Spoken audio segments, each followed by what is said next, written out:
आमेर के राजा तब हमारा भारत देश औरंगजेब, उस समय अलवर को मत्स्य नगर बोला जाता था। आपको बता दूं ABCD, अलवर, भरतपुर, करौली और धौलपुर ये मत्स्य नगर हैं।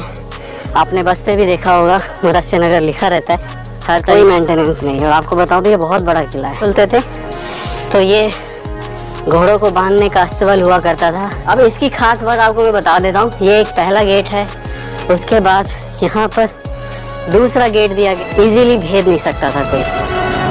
जो आप पत्थर देख रहे हो, एक छेद बना हुआ है, इस पर किवाड़ डटा रहता था और ये दोनों साइड है इसके। लेकिन अब वो समय के साथ किवाड़ गायब हो चुका है।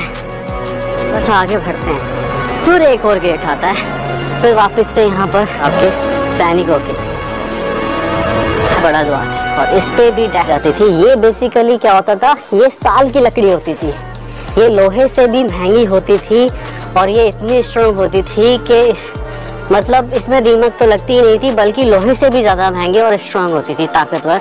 इसलिए आज भी देखो सपोर्ट के लिए यहाँ पे वो लकड़ी रखी हुई है, दिखाई गई है। इधर इस गेट के लेफ्ट एंड राइट पे आप दो एरिया देख रहे हो जहाँ पर सैनिक उपस्थित रहते थे। और अब हम आ गए हैं ओपन एरिया में। ये ओपन एरिया बेसिकली जब आप आते हो, पहले नहीं था, बाद में बना। ऐसा बोला जाता है कि यहाँ पर किसी ने अफवाह फैलाई कि इस किले में जो है खजाना है, तो लोगों ने गड्ढे करना स्टार्ट कर दिया। दिखते थे लड़ाई के, तो उस समय होता था। अभी मैं थोड़ा सा और, तो मंदिर अवश्य होगा, और मंदिर अवश्य होगा तो भोलेनाथ अवश्य होंगे, जिसकी बाउंड्री दीवार पूरी तरीके से टूट चुकी है। और ये भी एक रास्ता है जो कि अब लोगों ने बना लिया है आने जाने का। होने के साथ साथ इसको तोड़ा गया, ये बोलकर कि यहाँ पर खजाना है। तो देखो ये पूरा संगमरमर का पत्थर आपको दिख रहे होंगे, टुकड़े टुकड़े, कि उसमें शिवलिंग बसा हुआ था। आज ये खंडित है, दुख होता है।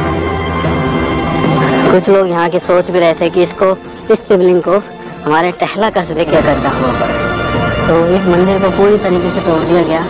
वो भी कुछ इस तरीके से थी कि जैसे यहाँ पे कभी माता रही होगी। उसके बाद यहाँ पे उस समय का ये बना हुआ है चित्र, तो ये कहीं ना कहीं दर्शाता है कि ये मंदिर रहा होगा। आगे चले थोड़ा सा, देखो वहाँ पे एक स्थान है, तो ये एक और जगह है, इसको देखने की कोशिश करते हैं कि क्या है ये यहाँ पे हमें कक्ष दिखाई दे रहा है, जो कि उस समय ऐसा लगता है कि इस जगह पर किसी विशेष कार्य के लिए, मंदिर के लिए जो भी चीज़ें होती थी वो छुपा। उस समय ऐसे ही आपको सेम जो मंदिर आलय है वो सीधे हाथ की तरफ भी दिखेगा। तो यहाँ पे ये देखो सेम उसी तरीके से जैसे वहाँ बना हुआ था वैसे ही यहाँ बनाया है। और यहाँ पे फिर से हमें इसको बिल्कुल थोड़ा सा आगे बढ़ा मैं,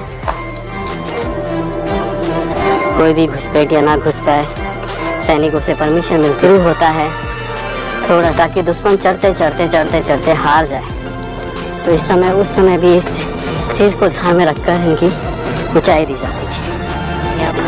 तो यहाँ पर वो कक्ष बना हुआ है जहाँ पर सैनिकों के गृह हुआ करते थे, जो विश्राम गृह का, लेकिन पूरी तरीके से जीर्ण हो चुका है छत जो है। तो ये जो कक्ष है बेसिकली जिस हिसाब से बना हुआ है, इसको देख के ऐसा लगता है कि ये अवश्य संगीत का कक्ष रहा होगा, जो कि बहुत छोटा सा है।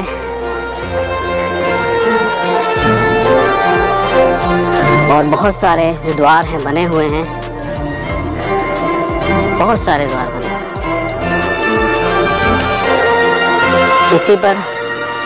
इसी के ऊपर दूसरी मंजिल भी बनी हुई है, तो अपन उस दूसरी मंजिल पर भी चलेंगे। तो अभी अपन चलते हैं दूसरी मंजिल पर। जैसा नीचे बना हुआ है वैसा ही ऊपर। और ये जो छत है यहाँ पे, जहाँ से अभी अपन नीचे गए थे, वो बिल्कुल टूट चुकी है। और आपको बता दूँ यहाँ से जो व्यू आता है, ये देखिए ये जो आले हैं, यहाँ से पूरा महल का बाहर का व्यू दिखता है। तो अब हम आपसे सीढ़ियाँ अलग हुई हैं, जमीन दिखती है जहाँ पे फिर वही लोगों ने यहाँ पे वही गड्ढे कर रखे हैं। और यहाँ पे लोगों की लव स्टोरी के नाम लिखे हुए हैं। और भी राजा रानी के हुआ करते थे। छोटे कक्ष मतलब रानी का कक्ष।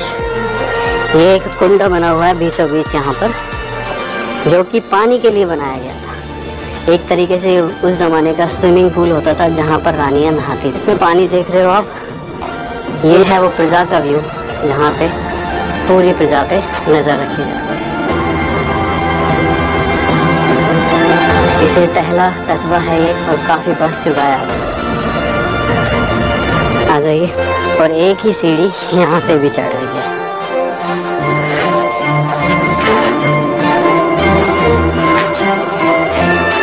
यहाँ पे जब घुसते हो तो ये थोड़ा सा हमें अभी भी डेकोरेटेड दिखाई देता है। तो अच्छी मतलब कंडीशन है इसके और सीमेंट की। और नीचे देखिए झरोखे देख रही है, नीचे की तरफ बनाए गए ताकि ये ऊपर से नीचे आराम से देख सके, पर कोई नीचे से ऊपर देखे तो वो पॉसिबल नहीं। और एक एक झरोखे मिलेंगे आपको। वो ये दीवार, चट्टाने, ये पीछे गए।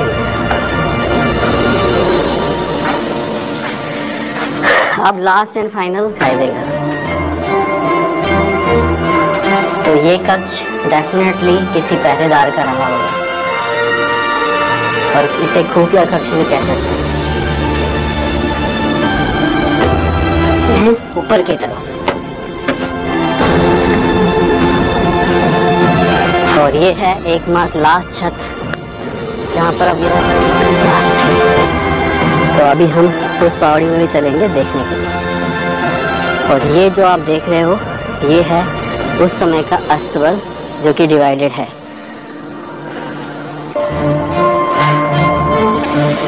भाई ये इस गेट से बाहर निकलने के बाद इस रैंप से नीचे उतरते हैं और वहाँ है सामने बावड़ी, उस जमाने की बावड़ी जो किले के ऊपर बनवाई गई और जहाँ पर था पानी, बहुत सारा पानी। बहुत गहरी बावड़ी है उस जमाने की। तो डिवाइडेशन लगाया गया और यहाँ पे भी पानी है और इधर भी पानी है और इधर यहाँ पे साइड में देखोगे ये जा रहा है नीचे रास्ता। तो ये एक औचित्य हो जाए, ये एक एरिया होता था जहाँ से